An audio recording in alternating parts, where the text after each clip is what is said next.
کو جب 1:30 بجے اور 2 بجے خطیبوں نے اپنی تقریریں کی،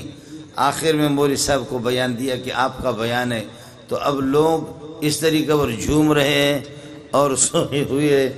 تو ایک آدمی نے اس قسم کا بم چھوڑا کہ خدا کی پناہ،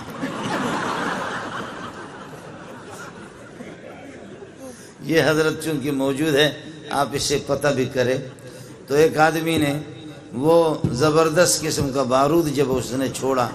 بارود چھوڑنے پہ مولوی صاحب نے شروع کیا تھا نحمدہ و نصلی علی رسولہ الکریم، سامنے سے جواب آ گیا ڈر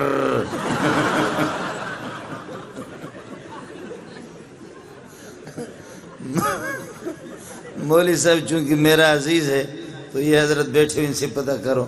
تو مولوی صاحب نے کہا میں نے تقریر ابھی تک شروع نہیں کی ہے، پہلے سے تم لوگوں نے حرم بجانا شروع کیا، اس لیے مولوی صاحب کہتے ہیں مجھے لگتا یہ ہے میری تقریر آپ لوگ برداشت نہیں کر سکیں گے، وآخر دعوانا ان الحمدللہ رب العالمین۔ مذاق کر رہا ہوں آپ سے،